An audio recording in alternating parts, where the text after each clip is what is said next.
beautiful people, thank you so much for tuning in. Today we are focusing on my STL Ocarina and how easy or difficult this is to play if you already play Tin Whistle. Now this ocarina is from fluteshop.eu along with one of my lyre whistles. I also have a high spirits flute and an Eric the Flute Maker Egyptian low whistle from Flute Shop. They have a great selection of whistles and other wind instruments that you might want to play if you already play Tin Whistle, so I can definitely recommend checking them out. I'll link their website in the description down below. As always, they have been amazing and offered me a discount code for you guys to use if you do wish to shop on their website. So if you use the code CutiePie10, you can get 10% off anything on their website. So that is all linked in the description down below. Now this STL Ocarina is actually from the Lord of the Rings collection, so you can see it's got this gorgeous elven design front and back, and it's a 12-hole ocarina in the key of C. It has a number of similarities to Tin Whistle, even though it's a completely different shape and material. This is actually made from ceramic, but it is blown in the same way as a whistle would be. So with a whistle, you place it in your mouth and blow through the top, and the same sort of applies with an ocarina. You place your mouth at the top here, where the mouthpiece is, and you blow into the ocarina. Now this particular ocarina has 12 holes in comparison to a Tin Whistle's 6, so you are needing to cover double the amount of holes. But holding on to this has some similarities to Tin Whistle. You do firstly need to cover the back 2 holes with your thumbs, one on either side. This little hole here is actually like the Tin Whistle window here, and this is where the sound comes out of on the back of the ocarina. Once you've covered those holes, you'll see you have a selection of holes here at the front, and they're covered with your fingers. 1, 2, 3, 4. 1, 2, 3, 4.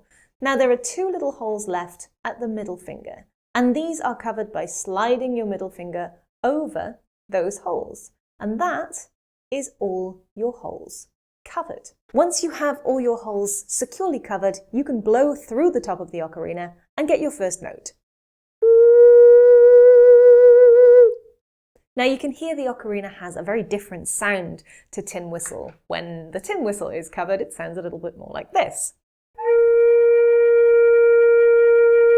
As this is made from metal, it's a different shape. Everything about it technically is different to the ocarina. You do get a completely different sound. It's got a sharper, clearer, crisper sound, whereas the ocarina is definitely more muted, mellow, softer, but it has almost a clearer tone, less texture to it, but still more of a rounded and muffled sound.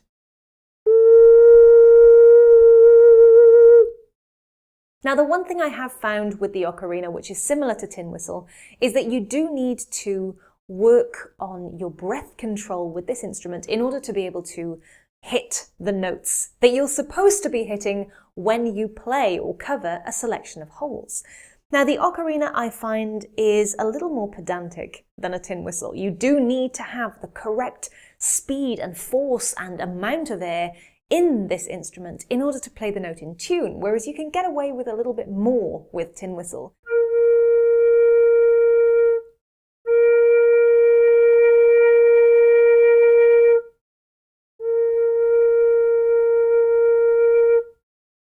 Blowing softly, a regular amount, or even strongly on this still produces my bass note, which on this whistle is a B flat. When we get to the ocarina and we cover all the holes and blow for our bass note, if I blow softly, I get a G sharp. If I blow a normal or regular amount, I get an A. And if I overblow, I get a B. So it really is important that you learn to control your breath for the individual notes in order to be able to play those notes in tune when you have those holes covered. Now when it comes to a scale on the ocarina, it is somewhat different to a Tin Whistle. Tin Whistles are fairly straightforward.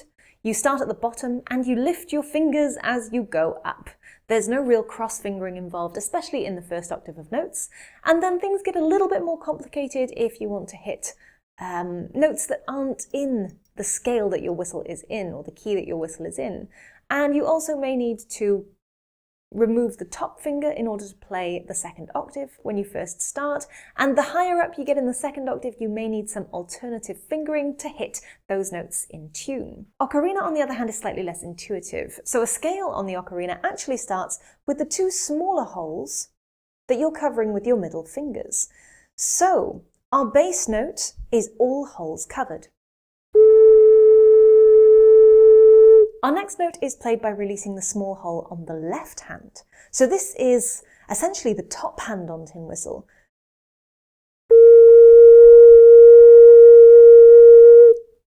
And next we release the small hole on the right hand, or the bottom hand. Now from here it's a little more simple. We start on the right or bottom hand and we lift from the bottom finger upwards, keeping the thumb firmly planted on the back.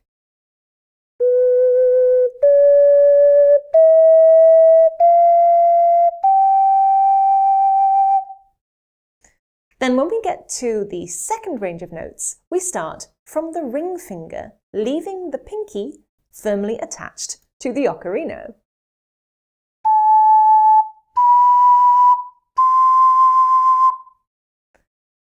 Once we've removed most of our fingers, keeping the pinky on, we then actually move to the back of the ocarina to continue up the scale, moving the left thumb, followed by the right thumb, and then eventually that little finger.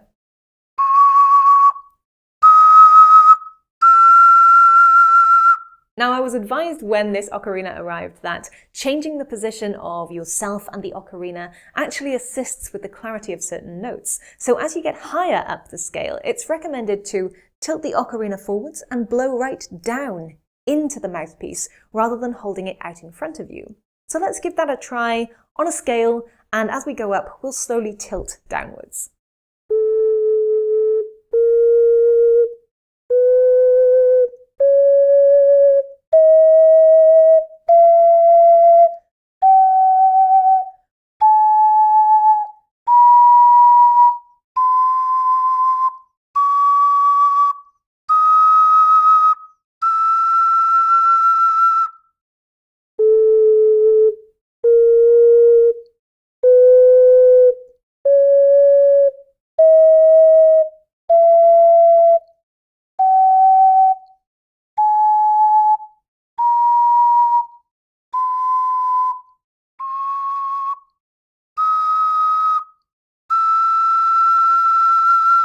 Now, once we've established the basic scale on an ocarina, there are a few other alternative fingerings that you can use to get different notes, and these tend to be sharps and flats. So, for example, I'll play a few of those for you now in close-up so you guys can see the cross-fingering effects that you need to apply to this instrument to get those notes.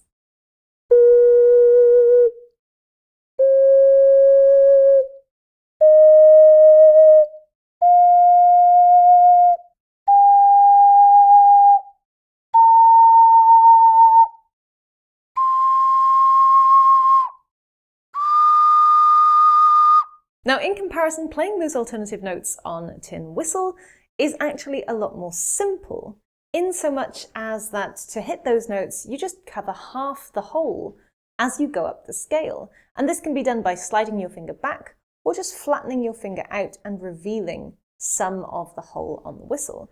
So from my point of view, just working up the whistle as you go and half holing as you go up each note is a simpler way to hit those alternative notes than using complicated finger patterns in order to hit those notes. But that being said, you are more likely to hit those notes clearly using alternative fingering than using half holing.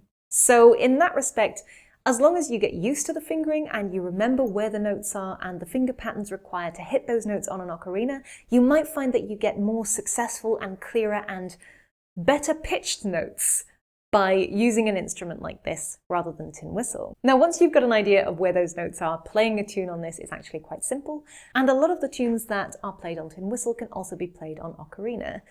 As we've mentioned, it does have a different sound, but some of the ornaments that you use on Tin Whistle can translate to ocarina to create a different effect. But you might find that you do need to use more tonguing in order to make the notes separate more easily, but also you can play around with this as you can with any other instrument out there and change the way it sounds and use its own personal characteristics to create unique sounds by the techniques that you apply when you play.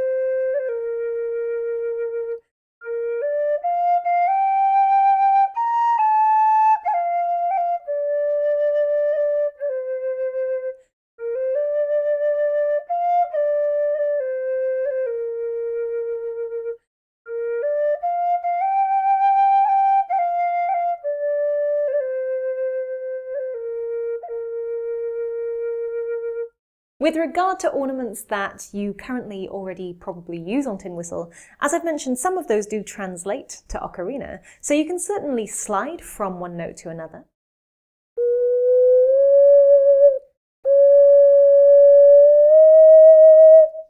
You can use a tap.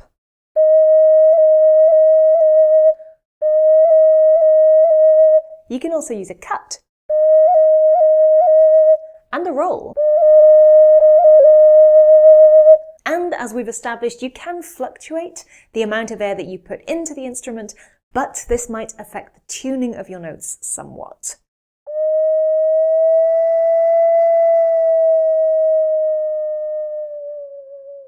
You can also use tonguing effects to create abstract sounds. And you can also use percussive techniques to create a beat whilst you're playing in the background.